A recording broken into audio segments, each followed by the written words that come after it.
Man.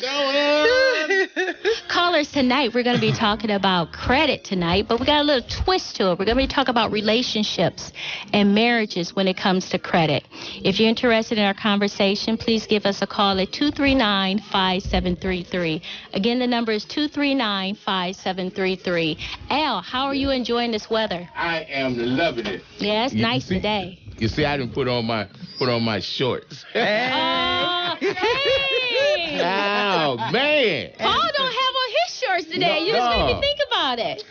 Paul got them green veins in his legs, so he don't want to show them. Oh, is that varicose veins, green veins? Why you telling on me? That's all my little business. Ain't that a duck?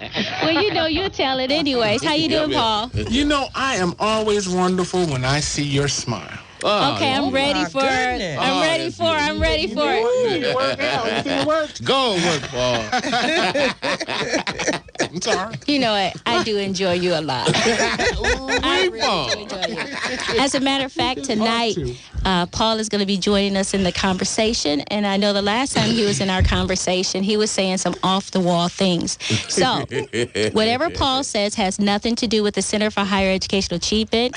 We do not agree with his views nor his thoughts. There's a disclaimer, and I haven't said nothing yet. Well, just wait. Now the disclaimer's out there. I'm going off the chain. That is how this works. Yeah. You need to let the audience know that your opinion is exactly that. That it surely and is. it does not mirror the Center for Higher Educational Achievement. Nope, it doesn't. So I'm glad I put that out It don't even there. represent me. I play devil's advocate, but that's okay.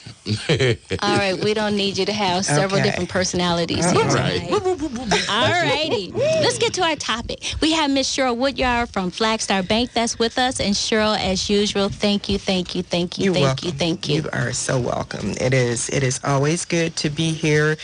And I'm super excited to talk about this in the format that you've decided on so that we have both sides of the conversation, because with credit, we all know you either have good credit or you have that in between, that one or two mistakes could send it the other way, or you have credit that is completely challenged. And the bottom line is you have to talk about it. You have to go get help. You have to get some guidance. You have to get some assistance. And if you're in a relationship, you need to have that talk. Yes. That's so important, because if you have been responsible and paying your bills and handling what you have promised to handle, that is what credit is. It is a demonstration of your character, your willingness to, complete a committed interaction with a service provider or a vendor. And if you're not doing that, not only are you hurting yourself, but if you are entering into a relationship, Paul, you could possibly be also hurting your partner.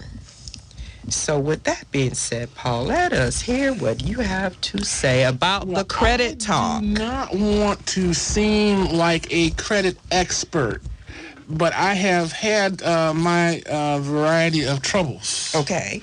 There's one time that, how they used to give out the credit cards at the grocery store, at the mall? I know what you mean. That little table? It used to fold up and run away when I would walk by it. The credit card had legs or the envelope. Oh, my goodness. They said, don't even try it. We just going to give you this straw to leave, whatever was a toaster. So in my early days, my 18s, my 19s, I was rolling, girl. Okay, now. I was rolling. I was probably about $8,000 in debt. Yeah. And didn't have not one thing to show for it but photographs and hotel receipts. Oh, my. Airplane tickets. Oh. I was going summer everywhere. Okay. And enjoyed it. Showing up. I actually thought I was smarter than the credit card companies. Oh, my. Because I got a tip that we were going to be laid off, that they were closing Water Street Pavilion. So I got that credit guard insurance that they had that said it would pay once you, well, that went good for about 3 months. And then they said, nope, that's all we're covering you for is 3 months. It like covers you equal to how long you were in the program. And I said, uh-oh. Whoops, we got some problems here. Okay. So it took me probably until my mid-20s to just dig out of that. Okay. And that's when my credit rating started to be bad. Okay. Well, for many listeners, for many of the listeners, this is a familiar story, I'm sure. 18, 19, 20 years old, getting a credit card or 2 or 10. I said or 2 or 10 because I know. I had 2 wallets. Oh, goodness. So you had to double up on how much you were carrying around. He was too busy trying to impress the women. Oh, it did. What? Trying? Man. Oh, you were. Yes. Now let's move this over into when you had to have the talk with the woman of your choice, or did you guys have the talk? You know, I was sitting here trying to remember whether or not we had the talk. Well, you know and I'm going to say that we did have some kind of talk, but I mean, basically, my stuff tore up from the flow up. What's yours like? Oh my goodness, this is during dating? Well, shortly after dating. Oh, okay, because I know one thing is never to knock, the church or anything, but they encourage people to go through counseling. Right. Married. Right. We did that. I don't think Yeah, there was any but the financial is not in it. That's what I was going to say. Financial is not in it. And you can be in love and all whatever they go through counseling with, but the money would be the main thing. That would be the reasons why you get a divorce. Yes. Yes. So you need to really think about your marriage counseling. Or just come to Flagstar Bank and see me. I will be honest. I will guide you through having that conversation. And you get a toaster. I'm saying, don't be afraid to have that conversation. And let's be honest. If you have your credit under control, that's not a tough conversation.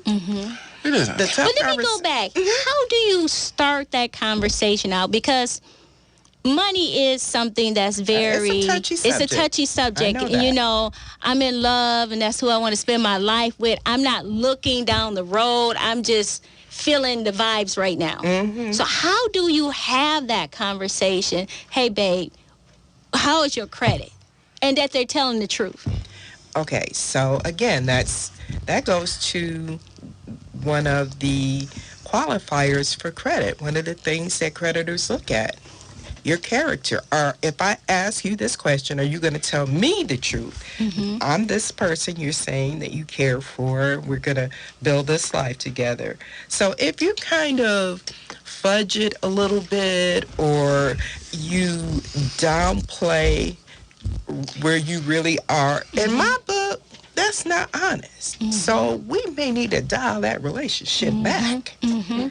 I'm saying, if I love you, but I love me more, I need to know what's going on That's over true. there. That's true. Over there. Over there. I don't know, Cheryl. No, she's being recorded, and I can't wait till it's on television so I can see it.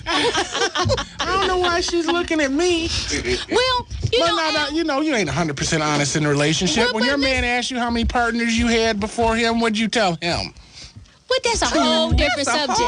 That's a whole different subject. You talking about being honest? Listening audience, we're talking about credit today. He's getting on the offense, so that means that something went wrong there. But, are we asking, when we sit down and we talk, do we come to the table with my credit report and your credit report? And let's have this serious conversation.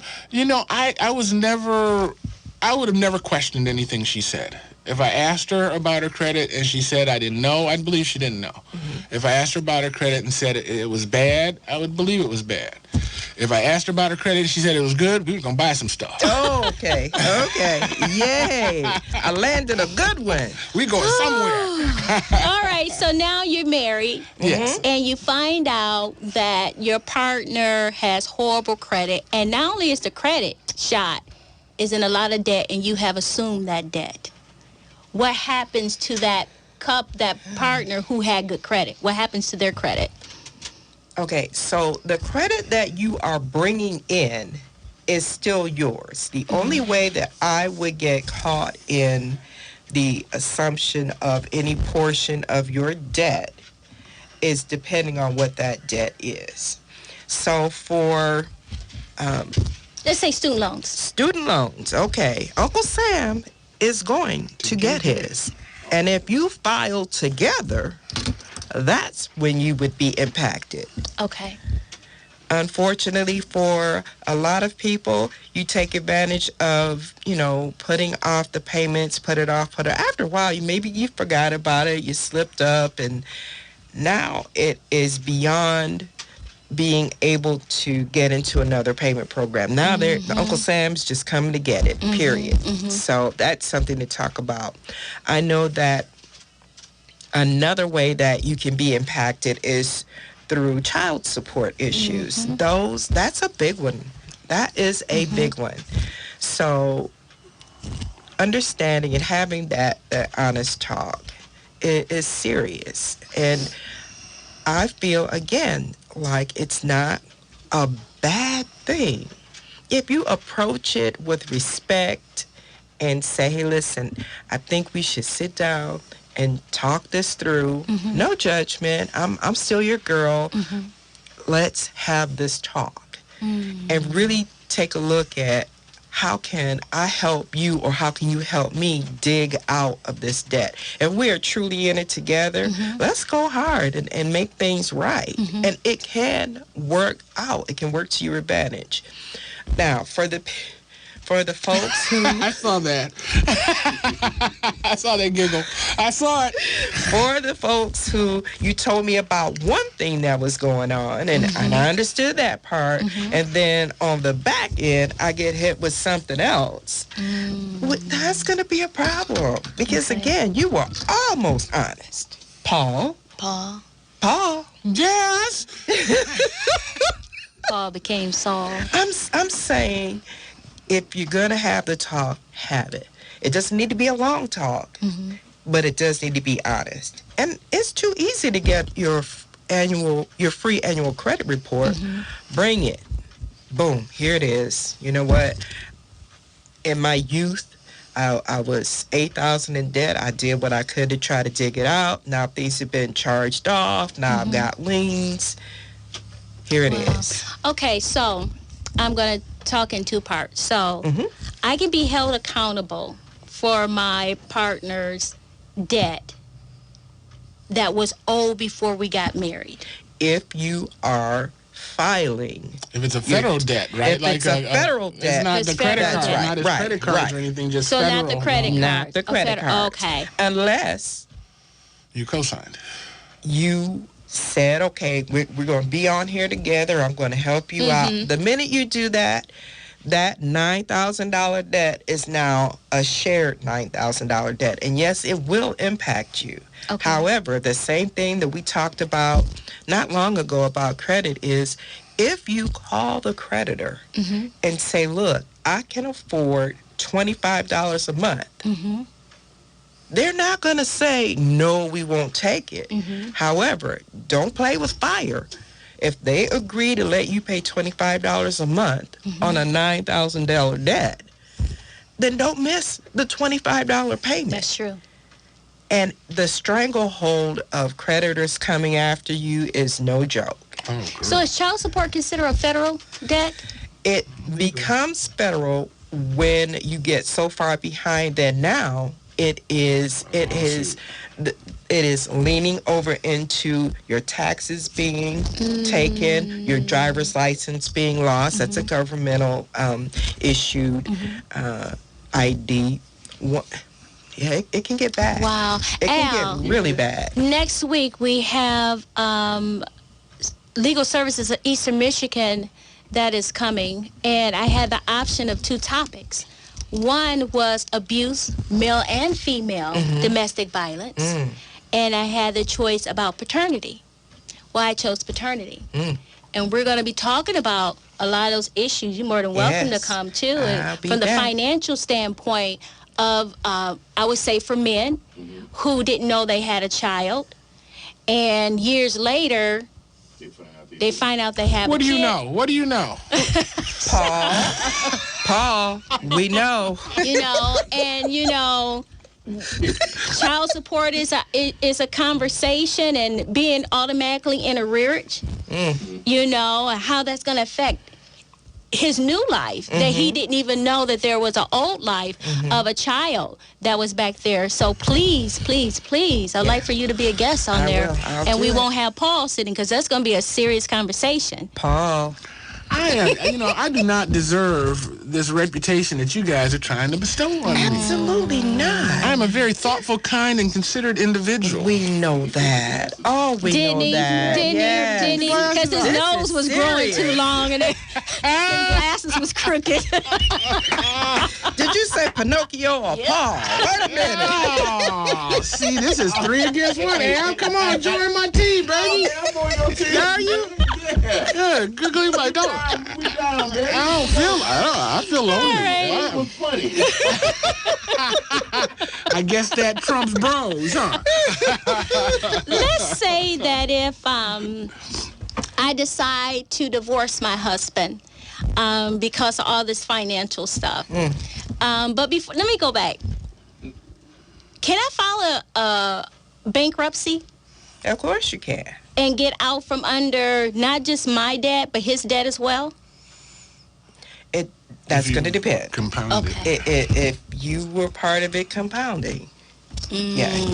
Okay. But now, if both parties are going to be a party to that litigation, I say be careful, think it through. And if you're going to do it, I mean, you do have a choice. You can either be absolved of all responsibility financially for whatever it is that you are rolling into it, or you can enter into a repayment program.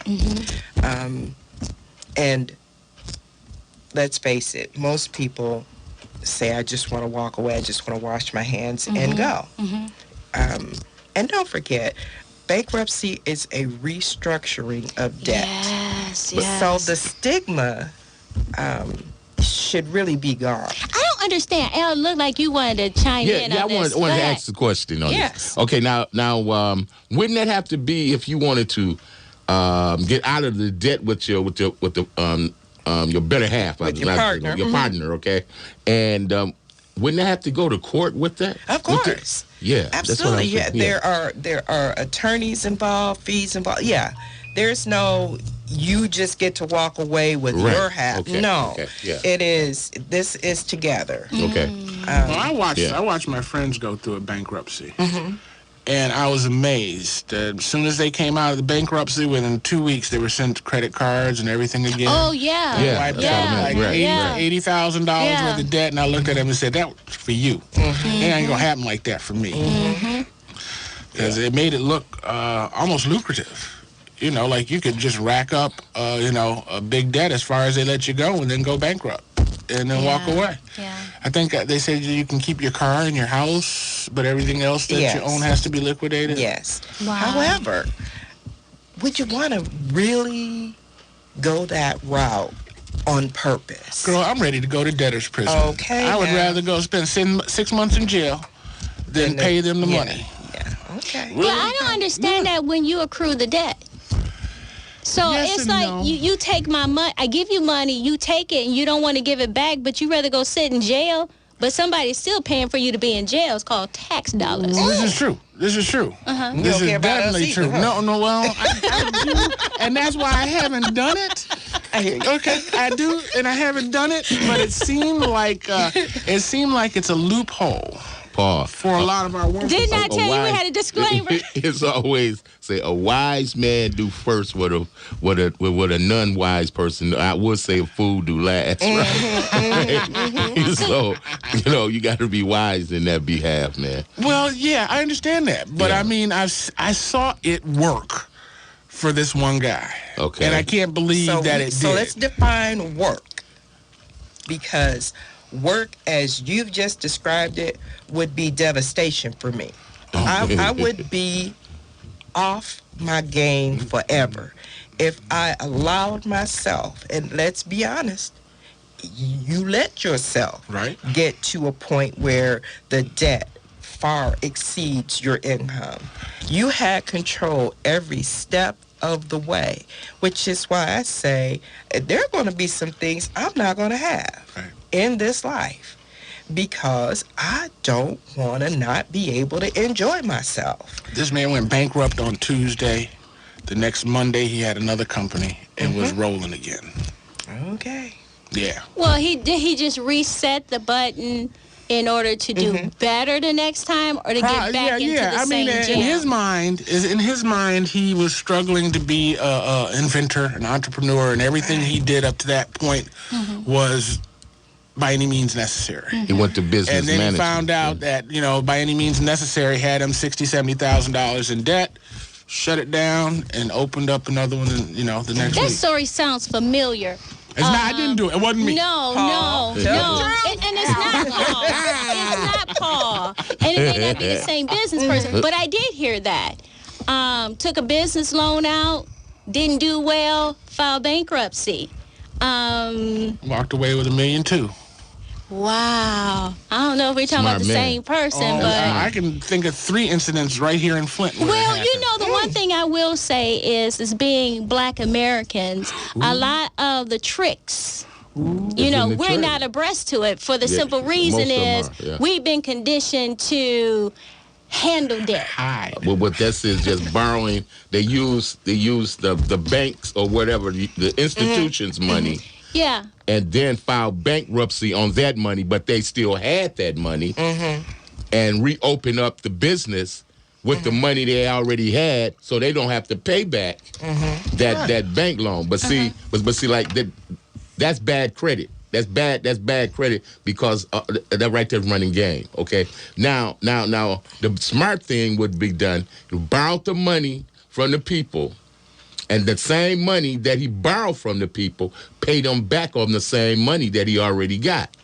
Okay? Then he can go back and, his credit be good. He can't go back to that institution ever again. Never intended to. Well, never intended to. Once you get into financial literacy, it's never about getting money from the bank. It's learning how to use other people's money in order to make money. And that does increase your credit report that you now have this financial statement that I could take the Flagstar Bank. Because, Robert Kiyosaki always say this. When you go to the bank, they're not looking at your report card. They want to see your financial statement. Exactly. Yeah. But as Black Americans, we've been taught how to manage debt and never have assets. Okay. I watched a guy get a $1.2 million grant, paid himself $120,000 a year, 6 months, went out of business, walked away. Yeah. We are not encouraging this at all, but we do know that people do know the loopholes in order They would put me under the jail. You know that? They would build one just for you. A special jail. Yeah, they would. They would. A special pause. Again. They would. Listeners, if you would like to participate in this conversation, please give us a call at 239-5733. Again, the number is 239-5733. What happens is I may not get calls on the radio. I get calls at the office. Afterwards. Really? Oh, yeah. Yeah.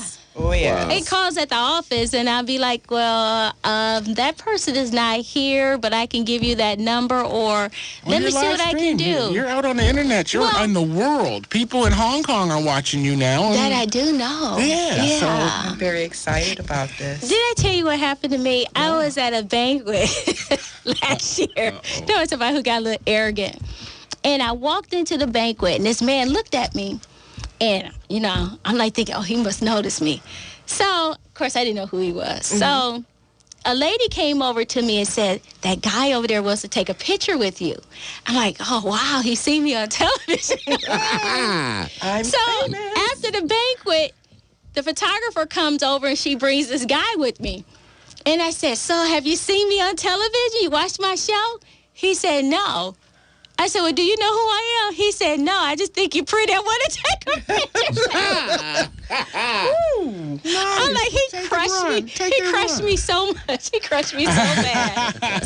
So what's he gonna do with that photo? Yeah. I don't know. They can Photoshop now, so Oh, you yeah. know. I don't know So what your happened. beautiful face could be anywhere. I hope used it's to not do on that. Paul's I used body. To do that. I used to Did do you that. really? I'd walk up to girls and say, "Can I take a picture with you?" And they'd say, "Sure." And I said, "Now you know I'm gonna lie about this picture, right?" Oh my goodness. This is my new girl.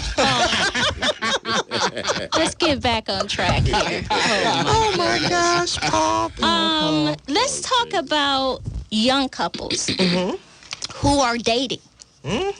And again, I'm just in love with Al. And Al means everything to me, and we gonna shack up. But shacking, we're gonna accrue bills. How does that affect one another's credit? If you have not signed on together, whatever you signed up for is your debt. Whatever your partner signs up for is their debt. Unfortunately, if anything goes down between you, now y'all not in love anymore, everybody's mad, you can go to court and you're going to get your feelings hurt. That's There true. is no legal tie between the two of you that would obligate litigating to a point of you pay this part, I pay that part. It doesn't work that way. Or in most cases, most people just want you to pay everything. I'm mad, I'm upset, it was a loan and I need to be paid back. Now, we all know when you're in love, you don't say, Girl. I love you so much, and I'm so happy with you, and here is this $2,000 for your down payment on your vehicle, but this is a loan. I'm going to need you to sign this promissory note right here. Right. Please don't forget, let's date it, and we're going to get this notarized. Of course not. So that's why the courts say, no, we don't want to have that anything sausage to do is with what the it. conversations are going to be. But you know what, Judge Judy, as I was saying earlier, Judge Judy, that show is good to watch. Even if you don't like how she She's so rules. mean. But you know what? It's because she know game that comes in that courtroom, and she just gets straight to business. And that's one thing she always talk about. You know, you want to play house, this is what happens when you play house. You know? So, no, you don't get the car. No, you don't get Well, this. you're just roommates. You're really just roommates. And would you have the same recourse But of it's a different when roommate? Just you're because you have a sexual relationship. But you don't have a sex relationship with a roommate. That becomes Right, a relationship. but that does not make it a legal No, relationship. we understand what you're saying. Yeah, that doesn't make it a legal relationship. Like you said, before your debt becomes my debt, we better be married. Or we're trying to clean up our debts before we get married so we can afford to start our house and we can afford the car. And we did that. You know, I had way more than she had. But we worked on it together. Matter of fact, right when we were getting together, she had won a lawsuit. Okay. So we bought a car and we put some down on my credit and we put some down on her credit and we went on a trip. Wow. Okay. Now. We So- caught ourselves being responsible. Well, I guess you tried. So in addition, You did what you could. Al. You are encouraging her to diss me, and I no. want to say that I resemble that. Well, you already told me I only got like 3 minutes, and you took about 1.5 of You that don't even one. have that. You got 1 minute and See? 45 seconds. Did I tell you? So what we're saying is that in addition to couple counseling, when it comes to marriage, it's always good to have financial counseling. That's huge. Before you, yeah. That's one of the main reasons people split up. Yes. Is the money and the debt and I say have the conversation. Okay. Have the conversation. And again, approach it with respect and remember you care about this person. Tell the truth. Because again, that debt that creeps up on you later on that you thought was behind you, painful. You make me think that I want to start a business. You know, I need to get hooked up with a pastor. And together we can do, the couple counseling, and then CHEA can outsource 15 the seconds. financial counseling.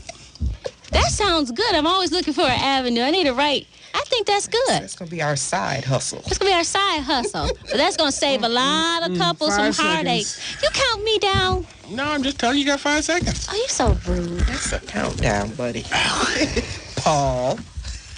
Cheryl, anyone who's interested in credit building, finding out information about their spouse's credit, even though you cannot use their Social Security number to get the information. I mean, wouldn't that be nice if you can pull your spouse's credit report?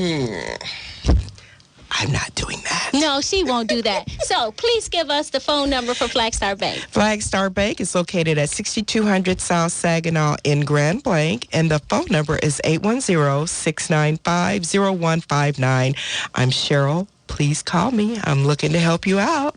And that's my time. I want to say thank you so very much for joining me on the night, and hopefully you'll join me on next week. Have a good work week. For the past 30 minutes, you've been listening to CHEA Use of Knowledge is Power broadcast with your host, Dr. Marseille Wells-Strozier. You can contact CHEA Adult Skills Center at 810-553-2140 or online at www.mychea.org. Join them again next week at the same time, right here on the best variety of gospel music, the new 1420 AM WFLT.